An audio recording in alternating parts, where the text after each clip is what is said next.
Mesdemoiselles, Messieurs, nous nous trouvons pour poursuivre l'étude des parois de l'abdomen avec un point de détail qui est une question extrêmement classique, qui est l'anatomie du canal inguinal. Ce canal inguinal est une question classique considérée comme difficile. En pratique, il faut retenir quelques éléments et avoir des idées claires, mais quand on lit dans des ouvrages de référence, c'est souvent bien plus complexe que ça n'est en réalité. Ce canal inguinal donc, va être un canal intrapariétal dans la paroi abdominale antérieure. Nous en avons vu l'orifice externe, anneau externe, et nous allons maintenant en voir l'ensemble des dispositions.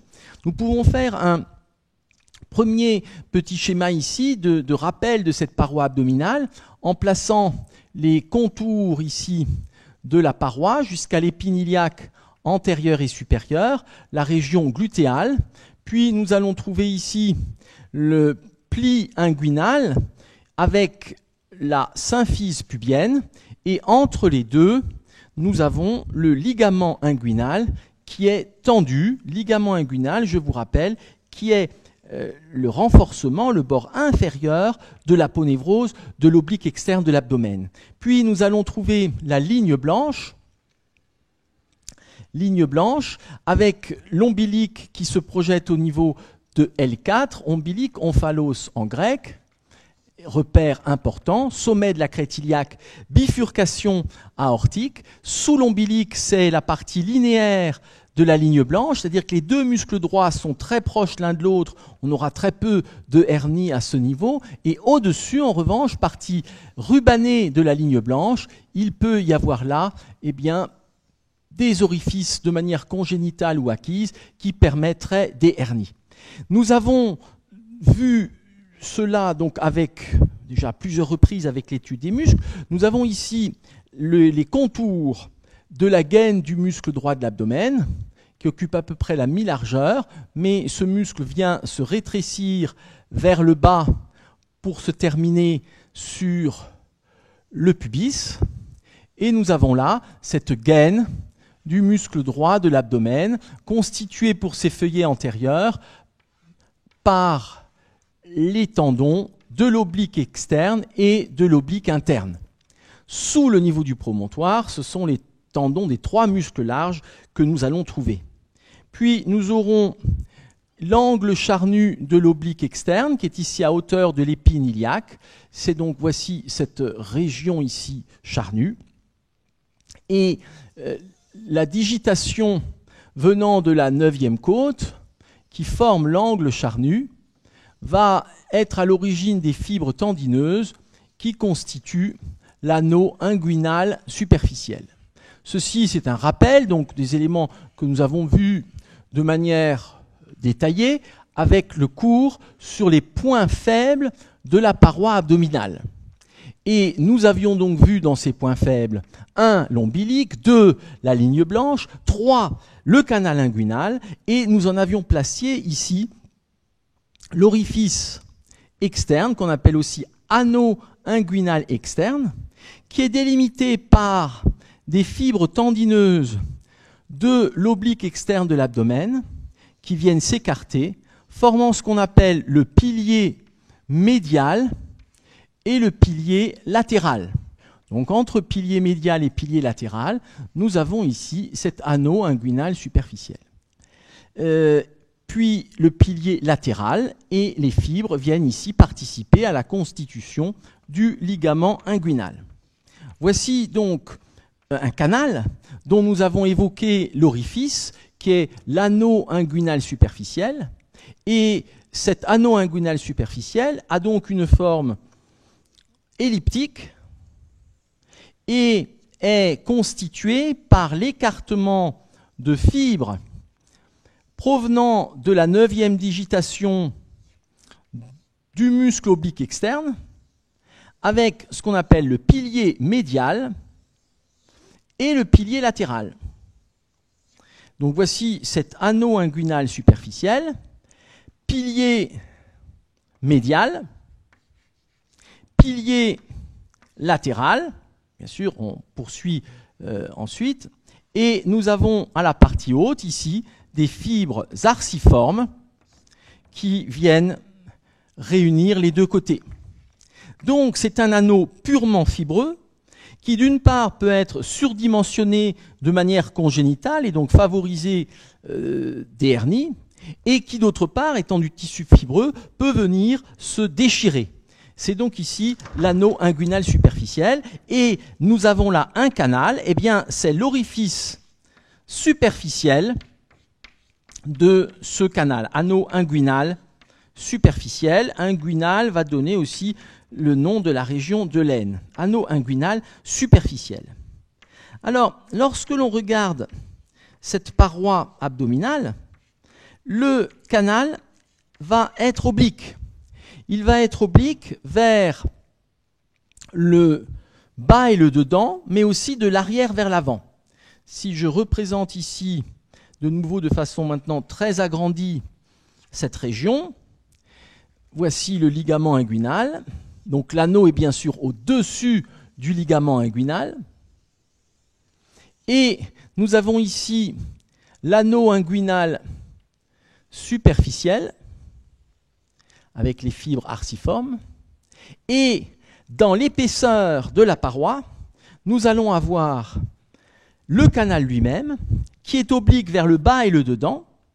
Donc voilà la projection du canal à l'intérieur, dans l'épaisseur de la paroi, on dit intrapariétal, et l'anneau inguinal profond sera décalé ici vers le haut et le dehors, et il sera donc interne.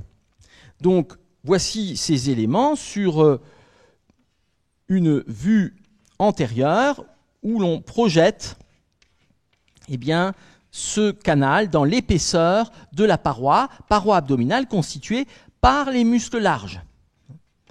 Ce qui est intéressant, c'est que cliniquement, il est possible de palper l'anneau inguinal superficiel et donc de l'explorer. Anneau inguinal ici superficiel et anneau inguinal profond qui est décalé, donc un canal oblique, mais bien sûr l'anneau profond est aussi plus vers l'intérieur, et donc on a une double obliquité vers le bas, vers l'avant et vers le dehors, ou vers la superficie. Donc voilà ici ces éléments, et comme pour tout canal, le plan sera le suivant, ce sera tout d'abord les parois, et ensuite ce sera le contenu. Le contenu, nous l'avons déjà évoqué, sera particulièrement important chez l'homme, avec le cordon spermatique, et les hernies inguinales seront plus fréquentes chez l'homme, comme nous le redirons. Nous allons maintenant, alors que nous avons déjà étudié cela à plusieurs reprises, nous allons maintenant faire une vue qui sera une vue, donc ici une vue antérieure, qui sera une vue postérieure de cette paroi, et qui va nous permettre de voir l'anneau inguinal profond. Donc ce sera une grande vue que nous allons construire ici, avec deux moitiés, une moitié où on va enlever le péritoine et l'autre où l'on placera le péritoine. Sur cette vue, nous partirons vers le bas de la région symphysaire et nous verrons ici la place de la vessie, qui sera finalement la même place chez l'homme et chez la femme. Nous allons faire là quelque chose qui sera, on va dire, indifférencié. Nous allons pouvoir placer au-dessus de la vessie, on va peut-être la mettre ici avec un rosé. Voici ici la vessie, donc le dôme vésical qui est, on va la représente peu remplie ici, elle est donc en position quasiment rétrosymphysaire. Quand elle est remplie, elle peut monter quasiment jusqu'à l'ombilic. Donc nous sommes là sur la vessie. Et de la vessie, nous allons voir monter à la paroi, pour la paroi postérieure, un cordon fibreux qui est un vestige embryologique qui correspond au vestige de l'ouraque ou ouraque. C'est quelque chose qui part de la pointe de la vessie, de l'apex de la vessie, et donc cet élément fibreux vient remonter, donc vestige embryologique, l'ouraque ici qui s'est obturé, fibreux, et qui rejoint la région de l'ombilic. Région de l'ombilic que nous pouvons placer ici. Région de l'ombilic, on va dire maintenant en vue profonde, en vue interne. Nous sommes là donc sur l'ouraque qui rejoint cette région et originellement se prolongeait par la lanthoïde dans le cordon ombilical. Donc ici, l'ouraque que nous voyons monter et qui finalement est derrière la ligne blanche. Sur les côtés, nous allons représenter le muscle droit de l'abdomen qui sera donc dans sa gaine. Et nous allons représenter ici une section vers le haut. Prendre un orange un peu plus clair. Nous allons représenter ici la section du muscle droit de l'abdomen, qui est donc un ruban aplati qui sera dans la gaine. Nous allons même le mettre tout de suite des deux côtés en section. Voilà ici le muscle droit de l'abdomen qui est sectionné ici vers le haut, ruban aplati, muscle polygastrique. Vers le haut, les deux muscles sont assez écartés. C'est la partie linéaire, c'est la partie rubanée de la ligne blanche. Puis, les muscles viennent se rapprocher. C'est la partie linéaire de la ligne blanche. Voici ici les contours du muscle droit de l'abdomen du côté droit, sachant que ce muscle vient se rétrécir progressivement vers le bas en direction du tendon terminal qui se fait sur la symphyse pubienne. Ici, on peut mettre de l'autre côté les contours de ce muscle qui, là aussi, vient se rétrécir donc vers le bas. Ce muscle est donc impair de chaque côté de la ligne médiane et va être accompagné par trois muscles larges qui sont l'oblique externe, l'oblique interne et le transverse. L'oblique externe, on l'a mis en rose clair, on va reprendre ce rose clair. Donc ici, sur le côté, nous avons les trois couches. Nous avons la couche du muscle oblique externe, qui est relativement peu épais, 3-4 mm, oblique externe.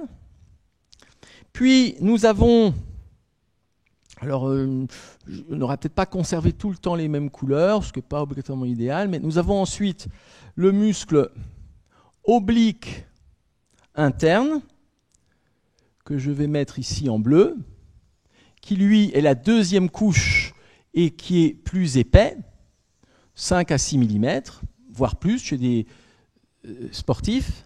Et enfin, en profondeur, en violet, nous avons ici le muscle transverse de l'abdomen, qui lui est à nouveau une couche relativement fine. Donc nous avons là ces trois muscles étudiés, blanc.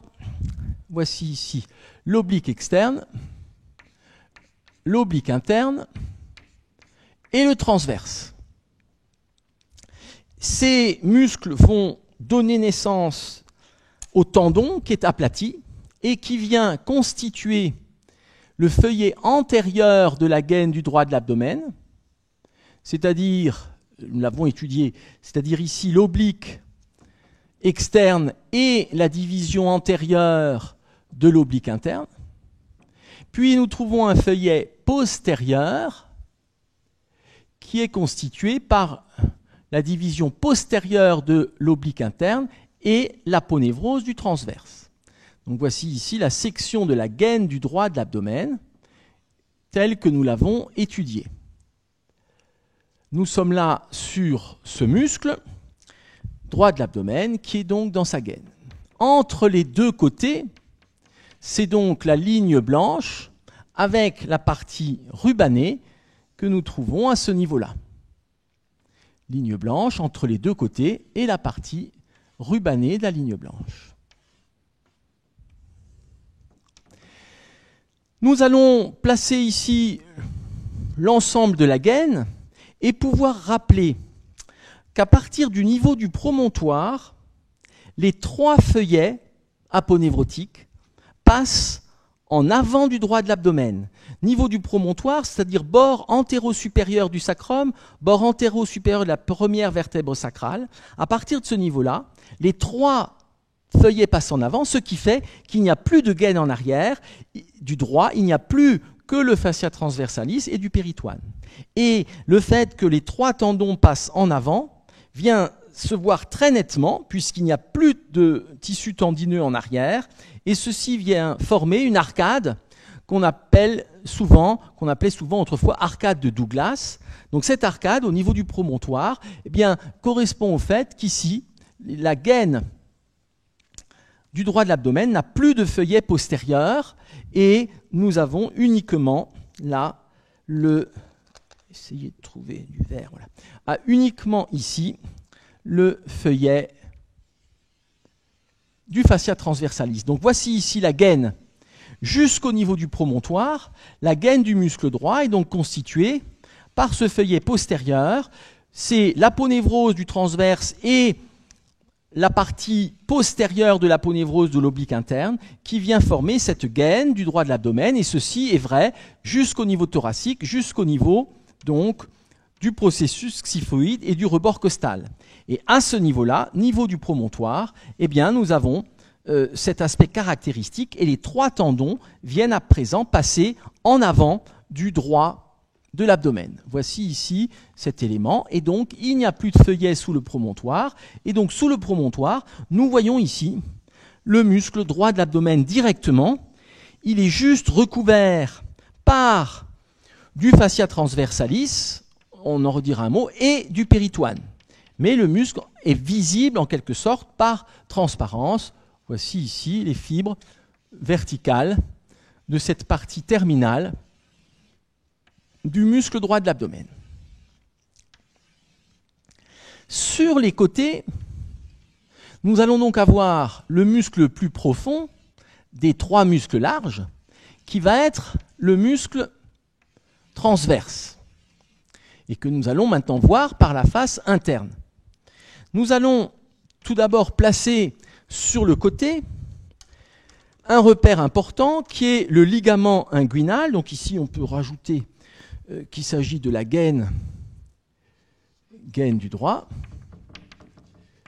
et ici qu'il s'agit donc de la gaine du droit de l'abdomen. Nous allons à présent voir ici devant la vessie, nous avons le pubis, et nous allons voir partir ici le ligament inguinal. Ligament inguinal, je vous rappelle, c'est le bord inférieur du muscle oblique externe, que voici et qui marque la limite de la région. Ligament ici inguinal.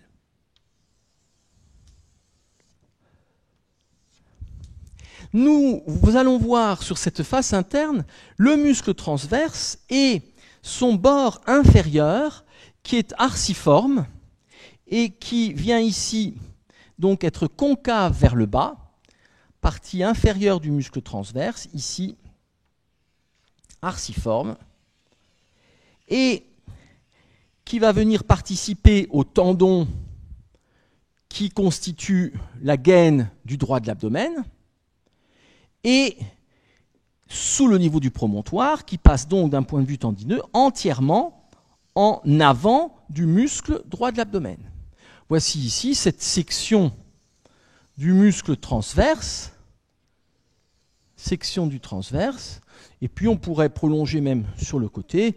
Nous aurions ici en superficie la section du muscle oblique interne, puis la section du muscle oblique externe. Voilà les 3 couches que nous trouverions sur le côté, et on peut rajouter ici donc la couche de l'oblique externe. Ça, c'est sur une coupe frontale, alors qu'au-dessus, on est sur une coupe horizontale. Donc voici ici ces 3 couches, et nous avons là les fibres de ce muscle transverse qui, comme son nom l'indique, vont être transversales, sensiblement horizontales, et le tendon vient se terminer sur la gaine et sur la ligne blanche. Il n'y a donc pas de terminaison osseuse, hormis ici à la partie basse, une petite partie qui s'insère sur le pubis de manière commune avec le droit de l'abdomen et qu'on appelle le tendon conjoint. Donc le tendon conjoint, c'est la partie du muscle transverse et du muscle oblique interne qui vient se terminer sur le pubis, tendon conjoint, à la fois l'oblique interne, à la fois le transverse et à la fois le tendon du droit de l'abdomen qui lui est vertical. Voici ici donc ce muscle transverse de l'abdomen et son bord inférieur ici qui vient être concave vers le bas et donc une terminaison qui vient se faire de manière localisée sur la symphyse. Voici ce muscle transverse que l'on voit donc par sa face profonde, puisque c'est une vue postérieure de la paroi abdominale antérieure. Nous allons le réécrire dans un instant. Voici ici donc ces éléments vus de l'autre côté, puisque nous sommes restés jusqu'à présent toujours sur le versant externe, superficiel de la paroi. Nous pouvons mettre le départ ici de l'aponévrose, tendon, de ce muscle transverse, puis vers le bas, c'est ici le tendon conjoint du muscle transverse, conjoint avec l'oblique interne et avec le tendon du droit de l'abdomen. Voici les fibres du transverse qui poursuivent les fibres du muscle, qui constituent le feuillet postérieur de la gaine du droit et qui ensuite vont passer en avant du muscle droit de l'abdomen, comme nous l'avons étudié par ailleurs. C'est ici donc le muscle transverse que nous avons placé. Nous avons enlevé pour voir cela le fascia transversalis qui tapisse la face profonde du muscle. Tout muscle est tapissé par une aponévrose et nous avons enlevé le péritoine. Voici donc le muscle transverse. Nous allons maintenant continuer cette description en rappelant qu'il va y avoir des éléments qui passent sous le ligament inguinal. C'est le canal fémoral ou l'anneau fémoral entre le ligament et la région ici osseuse. Donc ici la région par exemple du pecten, du pubis à ce niveau. Nous avons évoqué le fait que cet anneau fémoral était divisé en deux par le ligament lacunaire, que voici, c'est-à-dire qu'en dehors de lui, c'est la partie musculaire, c'est l'iliopsoas qui passe, et en dedans, c'est artère et veine fémorale, que nous voyons là aussi depuis l'intérieur.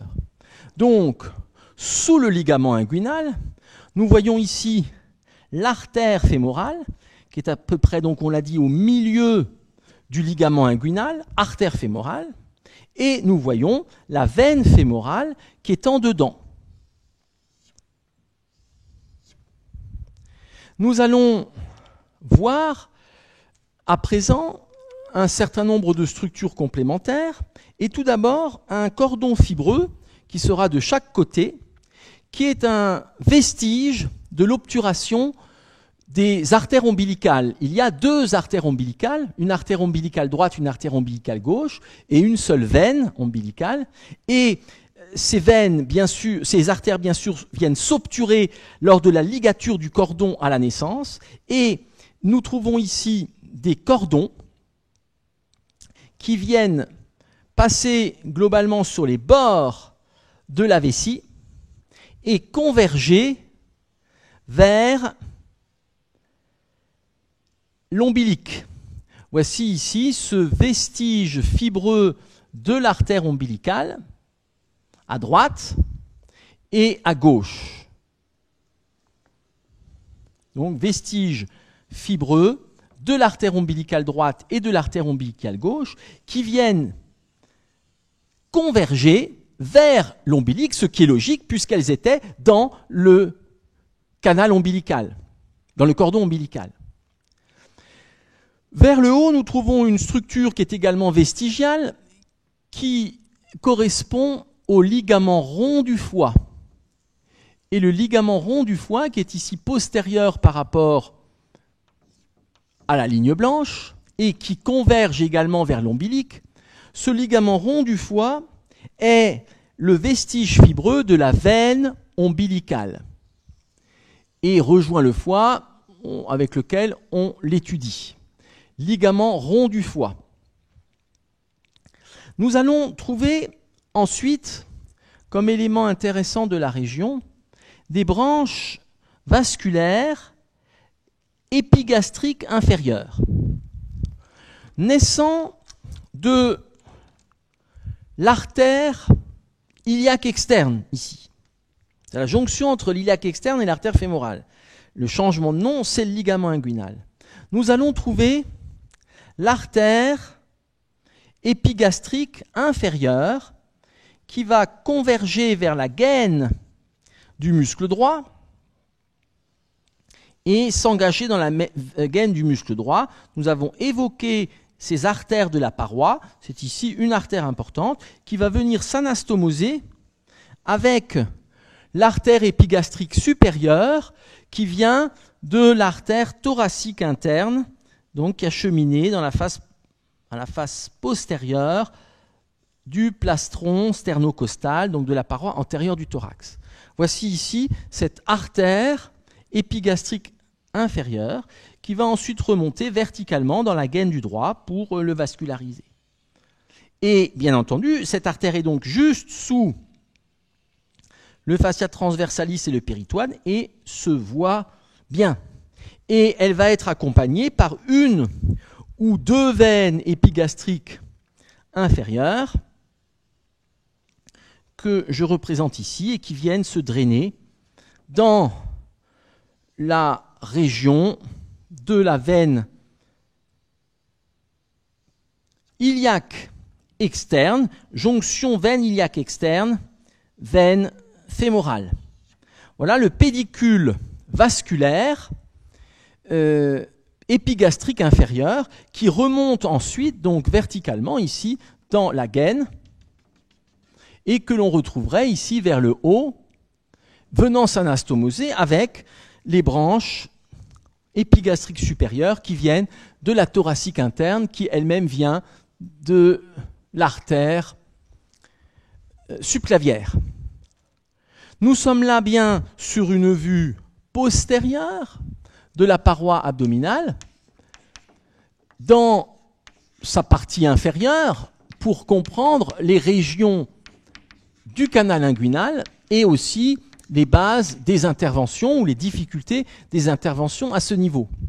Vue postérieure, c'est-à-dire que nous avons ici la gauche qui serait vers la gauche du tableau et ce qui est supérieur ici. Nous pouvons maintenant voir ce qu'il y a plus en avant. Plus en avant du transverse, c'est l'oblique interne, et plus en avant, c'est le tendon plat, c'est l'aponévrose du muscle oblique externe. Donc ici, ce que nous voyons, c'est l'aponévrose de l'oblique externe. Aponévrose de l'oblique externe, ici. Et nous allons pouvoir placer à présent, eh bien, dans le fascia et dans la région, la projection de l'anneau inguinal profond qui vient être placé au-dessus du ligament inguinal, mais en dehors des vaisseaux épigastriques. Voici ici la projection de l'anneau inguinal profond. Et donc, de la projection de cet anneau inguinal profond, nous allons avoir eh bien, le canal lui-même que je mets ici en pointillé et qui est oblique vers le bas, vers le dedans, mais aussi vers l'avant, jusqu'à l'orifice superficiel. Donc nous sommes là sur l'anneau inguinal profond. Anneau inguinal profond ici. Voici donc pour ces éléments Nous allons maintenant voir que ceci est recouvert par le fascia transversalis qui est accolé aux différentes structures que nous avons étudiées et nous trouverons également le péritoine. Nous allons représenter du côté opposé les différentes couches musculaires. Nous allons ici donc appuyer un petit peu sur le muscle, les craies, sur le muscle droit de l'abdomen. Et puis nous allons retrouver la couche du muscle oblique externe, puis la couche du muscle oblique interne en bleu, ici plus épais, puis nous trouverons la couche du muscle transverse et nous reprenons du violet. Muscle transverse. Voici donc ces trois couches ici de ce côté gauche.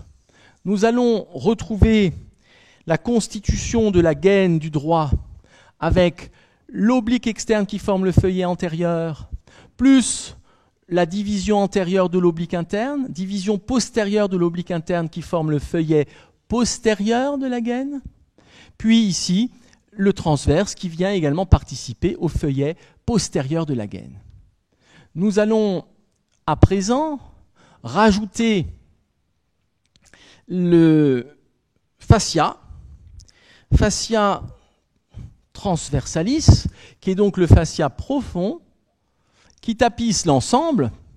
C'est le fascia pariétal de la cavité abdominale, qui est accolé à l'ensemble, mais que je mets ici de façon un petit peu artificielle, distingué de la gaine. En pratique, c'est du tissu fibreux qui vient s'attacher à la gaine. C'est ici le fascia transversalis qui sera donc le plus profond, fascia transversalis. Tissu fibreux qui est à la fois le fascia du muscle transverse et à la fois le fascia le plus profond de la région. Donc ici, nous aurons la section du fascia transversalis. Et nous allons remettre rapidement ici un ligament inguinal, donc qui remonte vers le haut et le dehors, ligament inguinal ici, qui est le repère de la région. Nous allons mettre les vaisseaux ici qui convergent vers, on va mettre l'artère, les vaisseaux qui convergent vers la gaine du droit. Voici la jonction artère fémorale et artère iliaque externe. Et voici la veine en dedans, avec également la veine ici épigastrique inférieure. Alors, nous allons maintenant mettre le feuillet suivant qui est le péritoine. On peut mettre le péritoine de plusieurs couleurs. On va ici, vu le schéma, le mettre en... Je réfléchis pour que ce soit bien visible. On va le mettre en ocre. Et nous aurons ici ce feuillet maintenant du péritoine. On va le mettre en rose, ce sera tout aussi visible. Voici ici ce feuillet du péritoine qui tapisse le fascia transversalis, qui tapisse l'ensemble de la région. Ce péritoine va venir recouvrir ici le ligament rond du foie pour former ce qu'on appelle le ligament falciforme. Ligament falciforme avec le ligament rond du foie. Ceci, on l'étudie avec le foie en général. Ligament falciforme, c'est un repli du péritoine que je mets ici en rose. Le péritoine, nous ne le conserverons que sur la moitié gauche.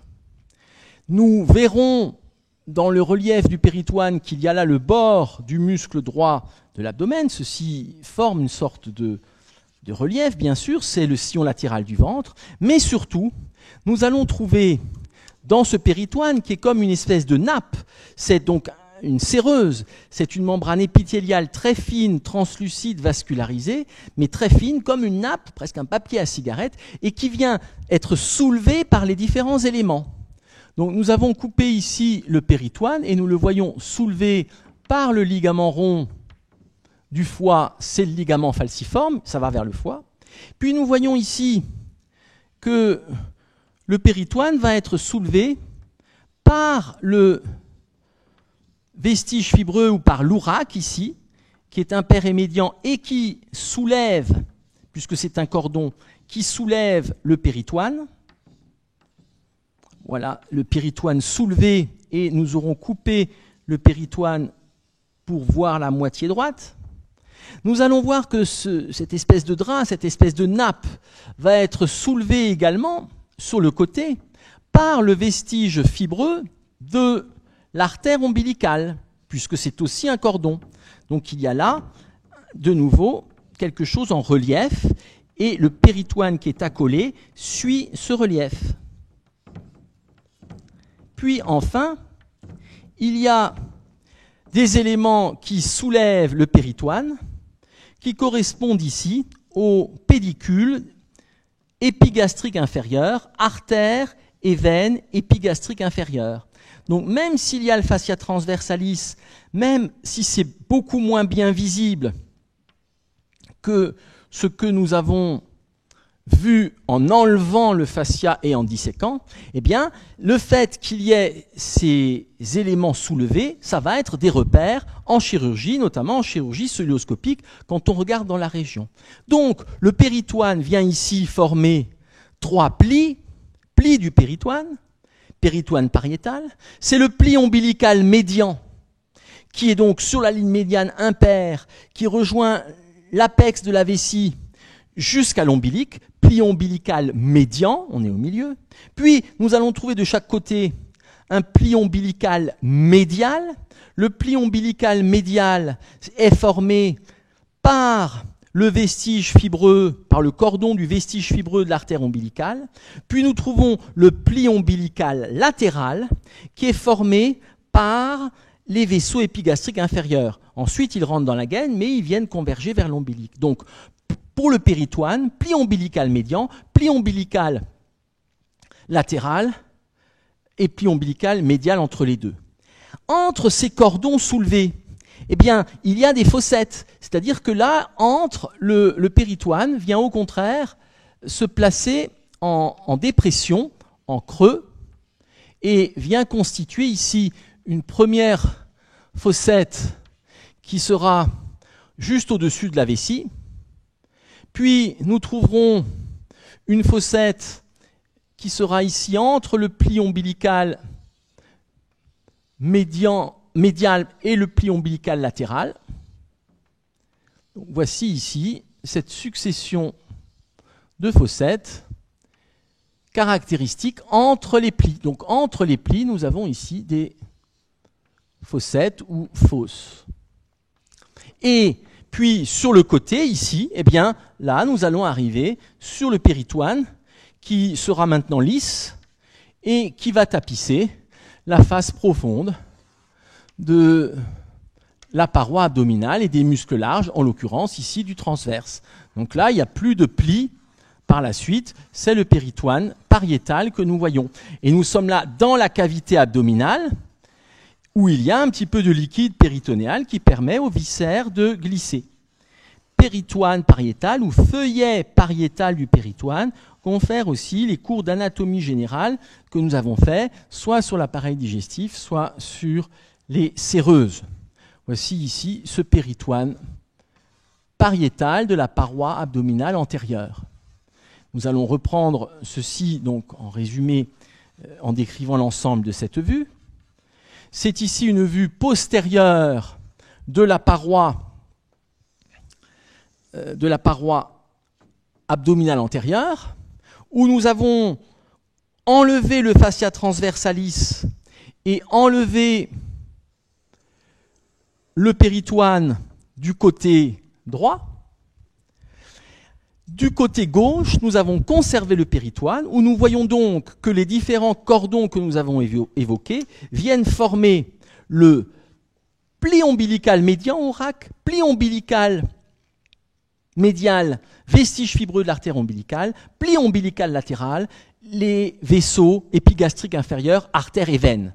Avec donc 3 fossettes qui viennent, ou fosses qui viennent se distinguer, on va trouver au-dessus de la vessie ici ce qu'on appelle la fosse supravésicale, au-dessus de la vessie. Fosse supravésicale, la vessie est impérimédiane, et cette fosse supravésicale est entre les plis ombilicaux médiaux. Puis nous allons trouver ici, donc on peut éventuellement écrire quelques petites lettres, donc on est ici dans la fosse supravésicale des deux côtés, fosse ici supravésicale. Puis nous sommes ici entre le pli ombilical médian et le pli ombilical latéral, dans la fosse inguinale médiale. Et enfin, en dehors du pli ombilical latéral, donc que l'on voit bien sur la paroi, nous sommes là dans la fosse inguinale latérale, et c'est à ce niveau-là que nous trouvons l'orifice du canal inguinal, l'anneau inguinal profond que voici. Et dans lequel viennent s'engager les éléments. Donc ceci est bien sûr important, puisqu'à l'heure actuelle, dans le cadre de cœlioscopie, on perfore la paroi et on voit la paroi par le côté inversé et on repère ces éléments. Voici pour ces premiers points, et nous allons poursuivre par l'étude des parois proprement dites. Nous avons vu les deux orifices, donc anneau inguinal superficiel et anneau inguinal profond ici. Eh bien, ce canal, qui a à peu près une longueur d'un index et qui est intrapariétal, nous allons le voir sur deux coupes. Nous allons le voir sur une coupe axiale, sagittale, antéro-postérieure, et nous allons le voir sur une coupe horizontale. Sur une coupe axiale, nous aurons l'avant à gauche. Nous allons voir le plan le plus superficiel qui correspond à l'aponévrose de l'oblique externe. Aponévrose de l'oblique externe, donc qui descend jusqu'au ligament inguinal. Donc ici, oblique externe. C'est l'aponévrose, c'est-à-dire tendon aplati. Le bord inférieur de cette aponévrose, c'est le ligament inguinal, ici. Ligament inguinal à ce niveau. Mais ce que nous voyons, c'est que en réalité, l'aponévrose vient ici se recourber. On pourrait rentrer beaucoup plus dans le détail, on fait simple ici, se recourber pour former une gouttière qui est concave vers le haut. Donc, ce qui apparaît ici comme une ligne, ce ligament inguinal, eh bien, vers l'arrière, ça vient se recourber pour former une gouttière fibreuse, une gouttière tendineuse qui est concave vers le haut. Donc, voici ce que forme l'aponévrose de l'oblique interne, c'est-à-dire le tendon de l'oblique externe, le tendon de l'oblique externe. Ici, on est à la hauteur du ligament inguinal qui vient donc former cette gouttière. Quel est ensuite l'élément que nous allons trouver le plus en profondeur? Le plus en profondeur, nous allons trouver le fascia transversalis, qu'on a mis ici en vert foncé. Voilà le fascia transversalis qui recouvre l'ensemble de la région. Fascia transversalis, puis qui va se prolonger avec le fascia endopelvien. Et nous allons, derrière l'oblique externe, qui est très fin, purement tendineux, c'est épais comme le tissu d'une chemise, eh bien nous allons trouver les couches des deux muscles oblique interne et transverse, oblique interne qu'on a mis en bleu, transverse qu'on a mis en violet. Eh bien nous voyons maintenant l'épaisseur de la coupe de l'oblique interne qui est ici en bleu avec son bord inférieur. Voici ici l'oblique interne qui est le plus épais. Oblique interne qui a un bord inférieur libre, qui est superposable au bord inférieur du transverse, que nous avons vu auparavant. Donc ici, oblique interne, sectionné. Et en arrière de lui, nous avons le transverse. Voilà le muscle transverse. Avec le bord inférieur. C'est le bord inférieur du transverse que nous voyons ici, sur cette coupe sagittale, antéro-postérieure, coupe sagittale, et des parois du canal. Et donc, ici, nous avons l'avant qui est à gauche et ce qui est supérieur ici. C'est donc une coupe perpendiculaire aux parois du canal inguinal. Le canal inguinal va être où? Eh bien, le canal inguinal va être ici, en dessous des bords libres de ces muscles. Et voilà, en dessous du bord libre, vous voyez, du transverse. Et nous avons ici cette région qui correspond au canal inguinal. C'est-à-dire que nous voyons que le canal inguinal a une paroi antérieure qui est l'aponévrose de l'oblique externe, c'est-à-dire le tendon aplati de l'oblique externe, a une paroi inférieure qui est cette gouttière concave vers le haut formée par le ligament inguinal, c'est-à-dire l'oblique externe. Nous trouvons une paroi postérieure du canal inguinal qui est formée par le fascia transversalis qui lui-même est recouvert par le péritoine ici. Et nous trouvons une paroi supérieure qui est formée par les bords inférieurs du muscle oblique interne et du muscle oblique externe. Et puis, en superficie, ici, eh bien, on va avoir la peau. Suivant le niveau, on aura le pli de flexion de la cuisse et nous avons du tissu adipeux, donc à ce niveau, ici, tissu adipeux, entre le tendon de l'oblique externe et avec une notion fibreuse complémentaire qui est le fascia superficialis, comme nous l'avions évoqué par ailleurs. Donc voici ces éléments, et là on est bien sous le ligament inguinal, sous le bord libre du ligament inguinal, et suivant les niveaux, eh bien ce sera une coupe qui passe par le muscle psoas, très latéralement, qui passe par l'artère ou par la veine. On peut ici, par exemple, représenter qu'on serait au niveau de la veine, et voici ici le passage de la veine iliaque externe qui devient veine fémorale, ou veine fémorale qui devient veine iliaque externe, veine fémorale, veine iliaque externe, qui passe donc sous le ligament inguinal. Si on est plus en dehors, c'est l'artère, et encore plus en dehors, c'est le muscle qui passe dessous. Nous allons maintenant faire une coupe qui sera une coupe horizontale, très schématique aussi. En fait, ce ne sera pas une coupe horizontale, ce sera une coupe oblique. Ça va être une coupe oblique qui est dans l'axe du canal inguinal, c'est-à-dire une coupe qui va passer à la fois par l'anneau inguinal profond et par l'anneau inguinal superficiel. C'est à la fois très simple, mais il faut le faire avec méthode. Donc, sur cette coupe, donc, qui est une coupe oblique, nous allons trouver, je reprends mes différentes craies, nous allons trouver tout d'abord la section du muscle droit de l'abdomen. Muscle droit de l'abdomen qui sera un repère bien sûr important, ruban aplati. Nous pouvons placer ici le droit de l'abdomen du côté opposé.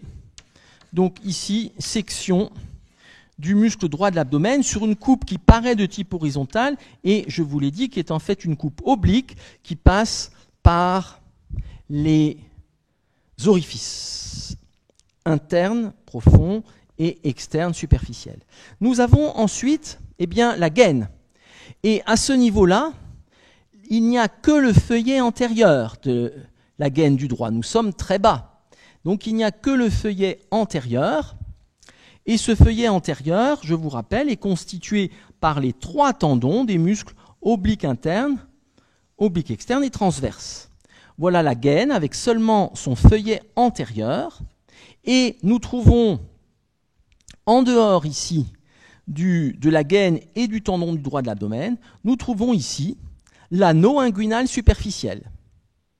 Puis nous allons poursuivre par l'aponévrose de l'oblique externe. Voilà l'aponévrose, ça c'est l'oblique externe, aponévrose de l'oblique externe. Oblique externe, que voici. Et nous sommes là, donc, au niveau de l'anneau inguinal superficiel. Puis, nous allons trouver les 2 couches musculaires qui sont l'oblique interne, qui va venir se placer ici, oblique interne, qui est le plus épais,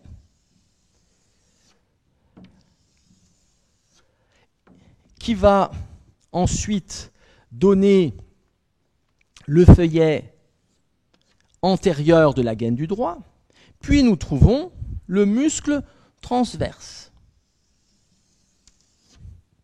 qui est le plus profond. Encore une fois, c'est une coupe tout à fait, ici, schématique. Donc, oblique externe qui est purement tendineux, oblique interne ici, et muscle transverse. L'ensemble va être tapissé par le fascia transversalis, qui est ici. Au point de vue cordon fibreux que nous avons coupé, nous avons le cordon de l'ouraque, qui est ici impair et médian.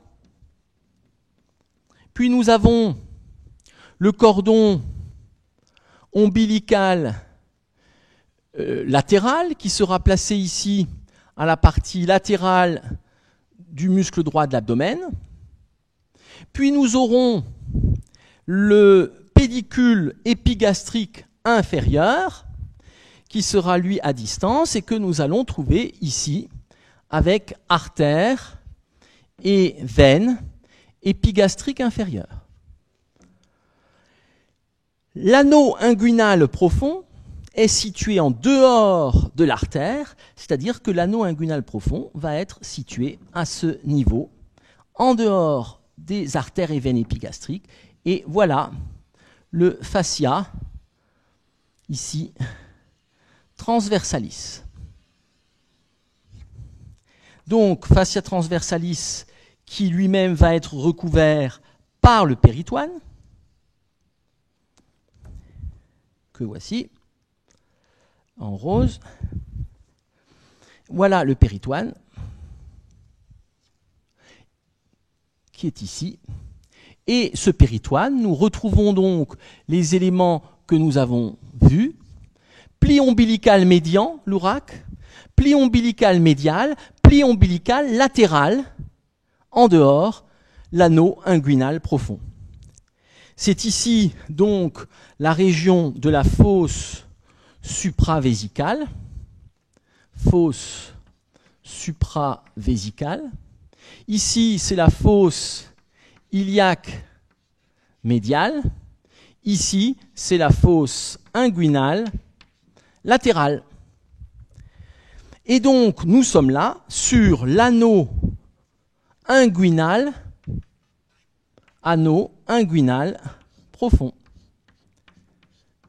Et le canal inguinal va donc être placé entre ici cette entrée et en pointillé que je mets ici, la partie de sortie en passant sous les bords inférieurs des muscles.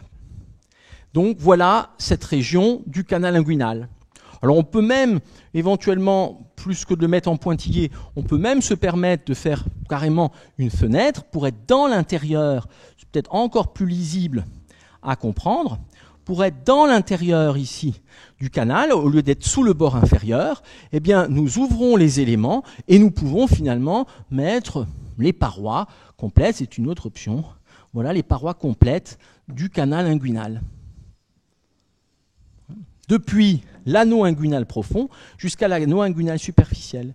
En superficie, c'est le fascia superficialis, ici. Puis, nous avons le plan cutané, qui est ici. Donc, en superficie, le plan cutané, sillon latéral du ventre et la paroi abdominale, avec du tissu adipeux entre les deux. Voilà donc les parois de ce canal avec les orifices superficiels palpables. On dit que c'est classiquement la pulpe, à peu près la taille de la pulpe de l'extrémité de l'index. Et puis, nous trouvons les parois que l'on comprend plus facilement ici. Il nous reste maintenant le dernier point qui est le contenu de ce canal inguinal. Il va être différent chez l'homme et chez la femme. Peut-être encore juste rajouter une petite légende avec ici donc le droit de l'abdomen, ici aussi le droit de l'abdomen, ici ligament ombilical médian, ou RAC, et ici les vaisseaux épigastriques. Donc nous allons maintenant voir le contenu. Contenu qui est différent chez l'homme et chez la femme, nous l'avons dit. À l'origine, bien sûr, embryologiquement, il y a quelque chose de similaire lié au développement des gonades, mais le testicule va sortir de la cavité abdominale, contrairement à l'ovaire, ce qui fait qu'il va y avoir un contenu qui est intra-abdominal, qui se retrouve à l'extérieur dans le scrotum et qui vient par cette région. Nous allons pour cela faire quelques petites vues embryologiques schématiques, puis une vue chez l'adulte, sachant qu'ensuite le reste s'étudie avec les organes génitaux externes. Alors, nous allons faire comme vue schématique un premier élément embryologique où nous serons là sur la paroi abdominale. Je mets le ligament inguinal, ici l'anneau inguinal externe, et nous allons représenter en rose le péritoine. Le péritoine de la cavité abdominale vient ici s'engager, donc chez l'embryon, vient s'engager pour former une structure qui sort de la cavité abdominale pour aller chez l'homme vers le scrotum, chez la femme dans les parties molles, et qu'on appelle canal péritonéo-vaginal. Alors, vaginal n'est pas à prendre au sens de vagin chez la femme. Vaginal veut dire gaine. Vagin, c'est la gaine. Et ce sera la gaine de la gonade et en l'occurrence du testicule. Donc, voici ici ce péritoine qui vient s'engager chez l'embryon dans le canal inguinal et sortir de la cavité abdominale. En un deuxième temps, ceci va être accompagné de la descente de la gonade, que je vais mettre ici en violet. C'est-à-dire que nous allons ici avoir, en un deuxième temps, passant par le canal inguinal, nous allons trouver ici le testicule. Testicule qui a donc fait une migration depuis la cavité abdominale jusque dans cette région scrotale. Et nous sommes là, effectivement, bien sûr, c'est quelque chose qui est bilatéral, droit et gauche. Nous sommes là dans une évagination cutanée qui est le scrotum. Alors, ce qui va se passer, un premier stade. Dans un deuxième stade, ce qui va se passer chez l'homme, chez la femme, l'ovaire reste à l'intérieur de la cavité et ceci vient s'obturer. Ce canal péritonéo-vaginal vient s'obturer à peu près au moment de la naissance.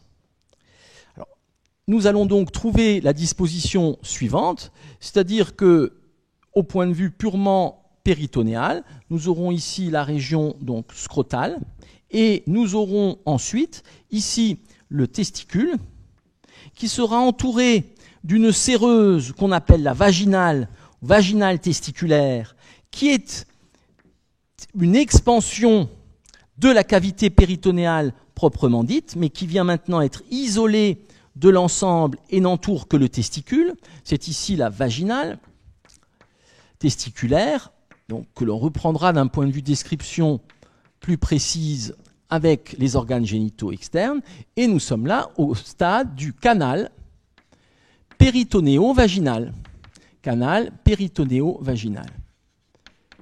Et nous sommes bien sûr là, puisqu'il y a un testicule, chez l'homme, malgré le terme qui peut être confusif de vaginal. Je vous rappelle que vaginal veut dire gaine et n'évoque pas obligatoirement l'organe féminin de la reproduction. Ici, nous sommes chez l'homme, ici aussi. Et donc, qu'est-ce qui se passe? Eh bien, en temps normal, nous avons ici la disparition, l'obturation du canal péritonéo-vaginal et il n'y a plus de péritoine que dans la cavité ici abdominale.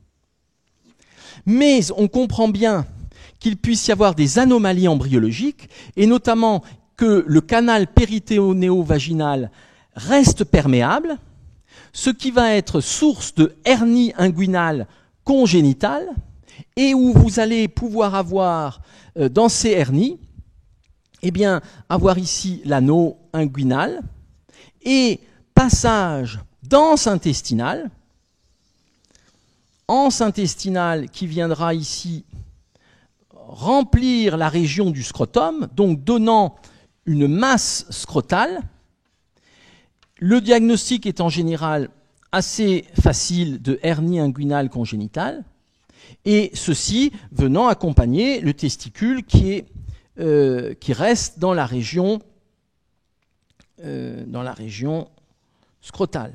Mais donc on a là une augmentation considérable possible par cette hernie inguinale ici, congénitale, avec une anse intestinale qui peut, comme nous l'avons dit, soit s'infarciser, infarctus, c'est-à-dire des vaisseaux qui sont comprimés, soit s'infarcir et nécroser. C'est aussi, comme on l'a vu pour les hernies dans les points faibles, la possibilité d'occlusion, donc de syndrome occlusif. Donc ici, nous sommes sur une hernie inguinale qui est de type congénital par la persistance de ce canal péritéono-vaginal. Mais on comprend aussi qu'il puisse y avoir d'autres anomalies. D'une part, une mauvaise obturation et une réouverture possible qui va favoriser des hernies inguinales dans l'enfance, des faiblesses de la paroi qui vont favoriser des hernies inguinales chez la personne âgée, chez l'adulte ou la personne âgée, et une autre possibilité, c'est l'existence sur le trajet du canal péritéono-vaginal, de petites portions résiduelles qui forment des kystes, qu'on appelle les kystes du cordon.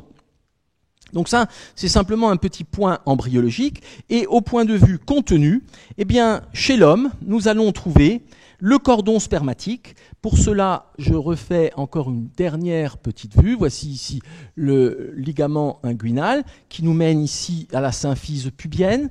Nous sommes ici sur l'anneau inguinal superficiel et nous allons trouver le cordon spermatique qui est donc un cordon fibreux qui est une évagination ici du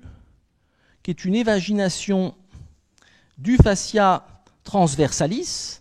Et donc ce cordon a un sac et va descendre par le canal pour rejoindre le scrotum et entourer la région testiculaire, où là on réétudiera ces éléments par ailleurs.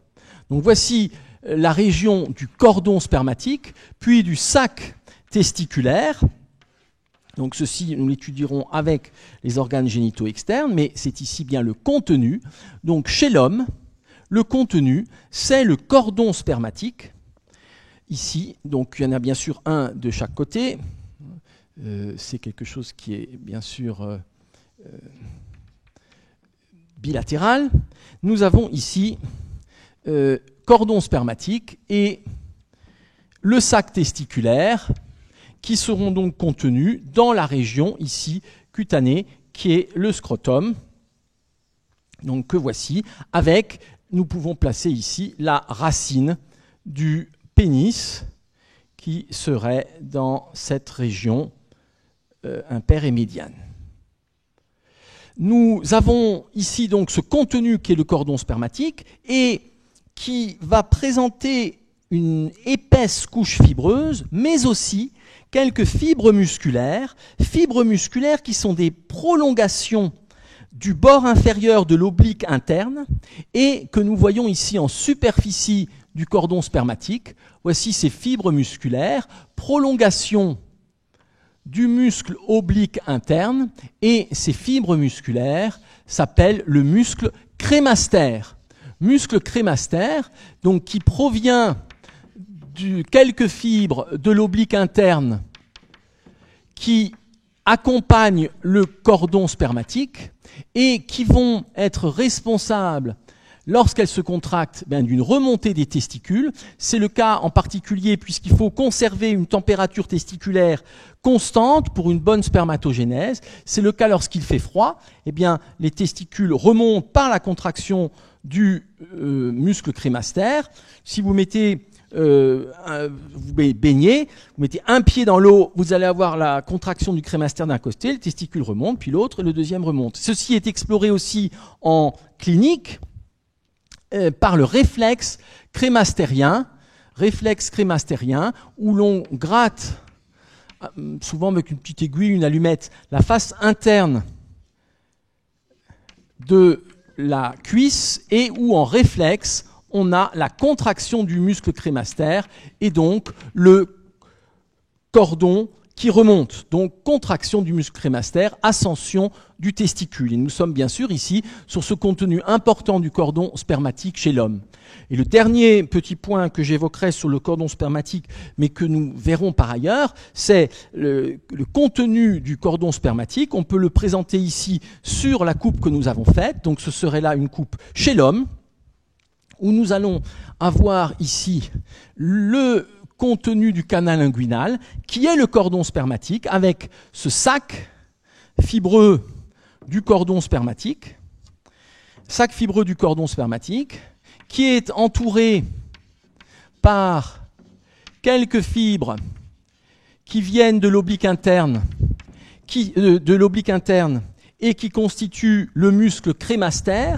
Donc voilà, quelques fibres ici du bord inférieur de l'oblique interne qui vont sur le cordon spermatique et constituent le muscle crémaster que nous venons d'évoquer. Ici, tunique fibreuse de ce cordon spermatique. Et à l'intérieur du cordon spermatique, l'élément noble, c'est quoi? L'élément noble, c'est le conduit déférent. Conduit déférent, là aussi, que nous étudierons avec le pelvis, qui est un conduit relativement long, 50 cm, qui va être à peu près ici au centre du cordon spermatique. C'est l'élément noble, environ 3 mm de diamètre, des parois musculaires, donc très dures, que l'on peut palper à travers le cordon. On sent le conduit déférent, c'est très caractéristique, qui va relier le testicule aux voies génitales, c'est-à-dire au conduit éjaculateur, et puis ensuite à l'urètre. Donc nous avons là le conduit déférent comme contenu. Puis nous avons des éléments vasculaires, c'est en particulier l'artère testiculaire, qui vient de très haut, de L2. C'est l'artère spermatique et les veines équivalent à l'artère testiculaire. Les veines testiculaires forment un plexus veineux qu'on appelle le plexus veineux pampiniforme. Plexus veineux pampiniforme. Voilà ce contenu important chez l'homme. Et chez la femme, eh bien, il y a uniquement un résidu fibreux qui est appelé le ligament rond de l'utérus. C'est un vestige embryologique, mais du coup, cet élément est peu important et l'orifice a tendance à se rétrécir et les hernies inguinales sont beaucoup plus rares. Donc ici, nous pouvons placer ce ligament rond de l'utérus qui vient passer, vestige embryologique, et qui vient s'épanouir de façon atrophique dans la peau de la région. C'est ici le ligament rond de l'utérus qui n'a pas d'importance chez la femme, c'est simplement un vestige embryologique, ligament rond de l'utérus chez la femme. Et ceci montre aussi que chez l'homme, les hernies inguinales ont un sens tout à fait différent. D'une part, elles sont plus fréquentes, mais surtout, elles peuvent avoir des conséquences, et notamment chez l'enfant, sur la vascularisation de la gonade et du testicule. Voilà pour ce cours classique. Pour terminer, un tout petit mot de traitement. Qu'est-ce qu'on fait quand on a une hernie inguinale? Très longtemps, les hernies peuvent se réduire, c'est-à-dire que quand vous avez ici votre hernie, ben vous pouvez pousser et ramener l'anse intestinale dans l'anneau, mais à un moment donné, par prudence, il faut éviter l'étranglement herniaire, l'occlusion et l'infarcissement, donc on va opérer. Il y a deux opérations classiques. Techniquement, anciennement, qu'est-ce qu'on faisait? L'orifice est trop gros, donc on avait tendance à le refermer en suturant. Il y avait plusieurs interventions, notamment une technique très classique qu'on appelait la technique de Schuldeis, Donc, où là, c'est un système de suture, hein, et on va suturer les différents éléments fibreux et tendineux pour rétrécir l'orifice, et si l'orifice est rétréci, il n'y a plus de hernie possible. Et à l'heure actuelle, on a tendance à utiliser des prothèses. Alors, le terme de prothèse est peut-être un petit peu fort, mais ce sont des plaques ou des filets. Et donc, au lieu d'avoir un système de resserrement, on pose carrément un filet en matière artificielle qui va s'intégrer dans le tissu fibreux et qui vient carrément boucher le passage. Il y a des avantages et des inconvénients. Il y a beaucoup moins de récidives avec les plaques, avec les prothèses, mais il peut y avoir des inconvénients, d'hématomes persistants ou de sérosité autour. Et le dernier petit point, puisque je pense à cela, bien sûr, quand on fait cette chirurgie, elle peut être soit à voie ouverte par une incision, c'est ce qu'on faisait classiquement pour le Schuldeis. Pour la pose de prothèse, ce sera souvent par cœlioscopie. Quand on est en cœlioscopie, il faut faire attention de ne pas couper les vaisseaux épigastriques où ça va saigner et de ne pas couper le conduit déférent qui vient ici des côtés de la vessie, donc quel élément noble, et ce conduit déférent qui va ici aller rejoindre l'orifice du canal inguinal. Donc ça, c'est l'élément noble, c'est le conduit déférent, je vais le surligner en blanc. Et donc, bien sûr, il ne faut pas le couper non plus, parce que sinon, vous avez une stérilité, ce qui n'est pas non plus souhaité. Voici ici donc le conduit déférent, je vous ai dit environ 50 cm, et qui sera l'élément noble du cordon spermatique. Voici pour ces éléments et je vous remercie pour votre attention.